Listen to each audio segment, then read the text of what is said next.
राधे राधे भक्त जैनों। अब आप सुनेंगे सोमवार व्रत कथा। अमरपुर नगर में एक धनी व्यापारी रहता था। दूर दूर तक उसका व्यापार फैला हुआ था। नगर में उस व्यापारी का सभी लोग मान सम्मान करते थे। इतना सब कुछ होने पर भी वो व्यापारी अंत मन से बहुत दुखी था, क्योंकि उस व्यापारी का कोई पुत्र नहीं था। दिन रात उसे एक ही चिंता सताती रहती थी। उसकी मृत्यु के बाद उसके इतने बड़े व्यापार और धन संपत्ति को कौन संभालेगा।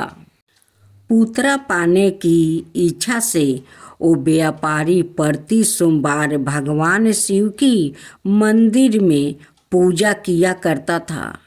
संध्या काल को व्यापारी शिव मंदिर में जाकर भगवान शिव के सामने घी का दीपक जलाया करता था। उस व्यापारी की भक्ति देखकर एक दिन माता पार्वती ने भगवान शिव से कहा, हे प्राणनाथ, यह व्यापारी आपका सच्चा भक्त है। कितने दिनों से यह सोमवार का व्रत और पूजा नियमित कर रहा है। भगवान आप इस व्यापारी की मनोकामना अवश्य पूरा करें। भगवान शिव ने मुस्कुराते हुए कहा, हे पार्वती, इस संसार में सबको उसके कर्म के अनुसार फल की प्राप्ति होती है। प्राणी जैसा कर्म करते हैं उन्हें वैसे ही फल प्राप्ति होता है। इसके बावजूद पार्वती जी नहीं मानी। उन्होंने आग्रह करते हुए कहा, नहीं प्राणनाथ, आपको इस व्यापारी की इच्छा पूरी करनी ही पड़ेगी। यह आपका अनय भक्त है। प्रति सोमवार आपका विधिवत व्रत रखता है और पूजा अर्चना के बाद आपको भोग लगाकर एक समय भोजन ग्रहण करता है। आपको इसे पुत्र प्राप्ति का वरदान देना ही होगा। पार्वती का इतना आग्रह देखकर भगवान शिव ने कहा, तुम्हारे आग्रह पर मैं इस व्यापारी को पुत्र प्राप्ति का वरदान देता हूँ, लेकिन इसका पुत्र 16 वर्ष से अधिक जीवित नहीं रहेगा। उसी रात भगवान शिव ने सपने में उस व्यापारी को दर्शन देकर उसे पुत्र प्राप्ति का वरदान दिया और उसके पुत्र के 16 वर्ष तक जीवित रहने की बात भी बताई। भगवान के वरदान से व्यापारी की खुशी तो हुई, लेकिन पुत्र की अल्प आयु की चिंता ने उसे खुशियाँ को नष्ट कर दिया। व्यापारी पहले की तरह सोमवार का विधिवत व्रत करता रहा। कुछ महीने पश्चात उसके घर अति सुंदर एक पुत्र उत्पन्न हुआ। पुत्र जन्म से व्यापारी के घर में खुशियाँ भर गई। बहुत धूमधाम से पुत्र जन्म का समारोह मनाया गया। व्यापारी को पुत्र जन्म की अधिक खुशी नहीं हुई, क्योंकि उसे पुत्र की अल्प आयु के रहस्य पता था। यह रहस्य घर में किसी को नहीं मालूम था। व्यापारी का घर एक वृद्ध ब्राह्मण आया। उस ब्राह्मण ने पुत्र का नाम अमर रखा। जब अमर 12 वर्ष का हुआ तो शिक्षा के लिए उसे बनारसी भेजने का निश्चय हुआ। व्यापारी ने अमर के मामा दीपचंद को बुलवाया और कहा कि अमर को शिक्षा प्राप्ति करने के लिए बनारसी छोड़ आओ। अमर अपने मामा के साथ शिक्षा प्राप्ति करने के लिए चल दिया। रास्ते में जहाँ भी अमर और दीपचंद रात्रि विश्राम के लिए ठहरते वही जग करते और ब्राह्मणों को भोजन कराते थे। लंबी यात्रा के बाद अमर और दीपचंद एक नगर में पहुँचे। उस नगर के राजा की कन्या का विवाह की खुशियाँ में पूरे नगर को सजाया गया था। निश्चित समय पर बारात आ गई, लेकिन वर का पिता अपने बेटे के एक आंख से काने होने के कारण बहुत चिंतित था। उसे इस बात का भय सता रहा था कि राजा को इस बात का पता चलने पर कहीं वो विवाह से इनकार ना कर दे, उसे उसकी बदनामी होगी। वर के पिता ने अमर को देखा तो उसके मस्तक में एक विचार आया। उसने सोचा, क्यों ना इस लड़के को दुल्हा बनाकर राजकुमारी से विवाह कर दूं। विवाह के बाद इसके धन देकर विदा कर दूंगा और राजकुमारी को अपने नगर में ले जाऊंगा।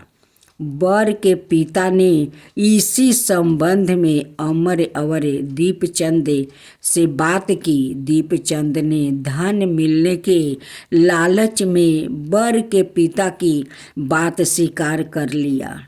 अमर को दूल्हे के वस्तु पहनाकर राजकुमारी चंद्रिका से विवाह करवा दिया गया। राजा ने बहुत सा धन देकर राजकुमारी को विदा किया। अमर जब लौट रहा था तो सच नहीं छिपा सका और उसने राजकुमारी की ओढ़नी पर लिख दिया, राजकुमारी चंद्रिका, तुम्हारा विवाह तो मेरे साथ हुआ था। मैं तो बनारसी में शिक्षा प्राप्ति करने जा रहा हूँ। अब तुम्हें जिस लड़का की पत्नी बनना पड़ेगा वो लड़का काना है। जब राजकुमारी ने अपनी ओढ़नी पर लिखा हुआ पढ़ा तो उसने काने लड़के के साथ जाने से इनकार कर दिया। राजा ने सब बातें जानकर राजकुमारी को महल में रख लिया। उधर अमर अपने मामा दीपचंद के साथ बनारसी पहुंचा। अमर ने गुरुकुल में पढ़ना शुरू कर दिया। जब अमर की आयु 16 बरस पूरी हुई तो उसने एक यज्ञ किया। यज्ञ की समाप्ति पर ब्राह्मणों को भोजन करवाया और खूब अन्न वस्तु दान किया। रात को अमर अपने शयन कक्ष में सो गया। शिव के वरदान के अनुसार शयन अवस्था में ही अमर के प्राण निकल गया। सूर्य उदय पर मामा जब अमर का कक्ष में आया तो देखा अमर का मृत्युक हो गया है। मृत्युक देख कर रोने पीटने लगा। आस पास के लोग भी एकत्र होकर दुख प्रकट करने लगा। मामा के रोने विलाप करने के सवर समीप से गुजरते हुए भगवान शिव और माता पार्वती ने भी सुने। पार्वती जी ने भगवान से कहा, प्राणनाथ, मुझसे इसका रोने के स्वर सहन नहीं हो रहा है। आप इस व्यक्ति के कष्ट अवश्य दूर करें। भगवान शिव ने पार्वती जी के साथ अदृश्य रूप में समीप जाकर अमर को देखा तो पार्वती जी से बोले, पार्वती, यह तो उसी व्यापारी का पुत्र है। मैंने इसे 16 बरस की आयु का वरदान दिया था। इसकी आयु तो पूरी हो गई है। पार्वती जी ने फिर भगवान शिव से निवेदन किया, हे प्राणनाथ, आप इस लड़के को जीवित करें, नहीं तो इसके माता पिता पुत्र की मृत्यु के कारण रो रो कर अपने प्राण को त्याग कर देंगे। वर्षों से सोमवार का व्रत करते हुए आपको भोग लगा रहा है। पार्वती के आग्रह करने पर भगवान शिव ने उस लड़के को जीवित होने का वरदान दिया और कुछ ही पल में वो जीवित होकर उठ बैठा। शिक्षा प्राप्ति करके अमर मामा के साथ अपने नगर की ओर चल दिया। दोनों चलते हुए उसी नगर में पहुँचे जहाँ अमर का विवाह हुआ था। उस नगर में भी अमर ने यज्ञ का आयोजन किया। समीप से गुजरते हुए नगर के राजा ने यज्ञ का आयोजन देखा। राजा ने अमर को तुरंत पहचान लिया। यज्ञ समाप्त होने पर राजा अमर और उसके मामा को महल में ले गया और कुछ दिनों अपने महल में राख कर बहुत सा धन वस्तु देकर राजकुमारी का साथ विदा किया। रास्ते में सुरक्षा के लिए राजा ने बहुत से सैनिकों को भी साथ भेज दिया। दीपचंद ने नगर पहुंचते ही एक दूत को घर भेजकर अपने आगमन की सूचना भेजी। अपने बेटे अमर के जीवित वापस लौटने की सूचना से व्यापारी बहुत प्रसन्न हुआ। व्यापारी ने अपनी पत्नी के साथ सवाए को एक कमरे में बंद कर रखा था।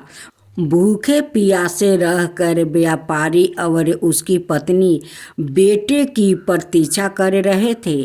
उन्होंने प्रतिज्ञा कर रखी थी कि यदि उन्हें अपने बेटे की मृत्यु का समाचार मिला तो दोनों अपने प्राण त्याग देंगे।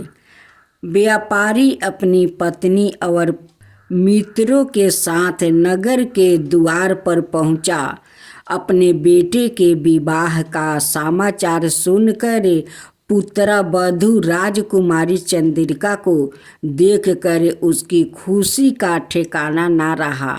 उसी रात भगवान शिव ने व्यापारी के सपने में आकर कहा, हे श्रेष्ठ, मैंने तेरे सोमवार के व्रत करने से और व्रत कथा सुनने से प्रसन्न होकर तेरे पुत्रा को लंबी आयु वरदान किया है। व्यापारी बहुत प्रसन्न हुआ। सोमवार का व्रत करने से व्यापारी के घर में खुशियाँ लौट आई। व्यापारी के पत्नी बहुत खुश हुई। खुशी का उनकी कोई ठिकाना नहीं था। साहूकार का पत्नी अपना पुत्र और वधू को आरती उतार कर और घर प्रवेश करवाती है। दोनों पति पत्नी सारे गांव को निमंत्रित किया और अपना घर में समारोह रखा। सभिन को साथ खुशियाँ बांटी और सभिन को भोजन करवाई। सभिन को दान दक्षिणा देकर विदा किया। शास्त्रों में लिखा है कि जो स्त्री पुरुष सोमवार का विधिवत व्रत करते हैं और व्रत कथा सुनते हैं उनकी सभी इच्छाएं पूरी होती है। जय शिवा ओमकारा, प्रभु हरे शिवा ओमकारा, ब्रह्मा विष्णु सदा शिव अर्धंगिनी धारा। ओम जय शिवा ओमकारा, एकानन चतुरानन पंचानन राजे, शिव पंचानन राजे। हंसासन गरुड़ासन विषवाहन साजे। ओम जय शिवा ओमकारा, दो भुज चार चतुर भुज दस भुज अति सोहे, तीनों रूप निरखता त्रिभुवन जन मोहे। ओम जय शिवा ओमकारा। अक्षर माला बने माला मुंडी माला तारी चंदन मृग मद सोहे बोले सुभिकारी ओम जय शिवा ओमकारा श्वेतांबर पीतांबर गंबरे अंगे सनिकादिके बरे मादिकी भूतादिकी संगे ओम जय शिवा ओमकारा करिके मध्यम कमंडल चक्र त्रिशूल धरता जग करता जग भरता जग पालन करता ओम जय शिवा ओमकारा ब्रह्मा विष्णु सदा शिव जानते अविवेका प्राण बचर के मध्यम याहे तीनों एका ओम जय शिवा ओमकारा तीर गुण शिव जी के आरती जो कोई नर गावे शिवा जो कोई नर गावे कहत शिवानंद स्वामी मन भजत शिवानंद स्वामी मन वांछित फल पावे ओम जय शिवा ओमकारा जय शिवा ओमकारा।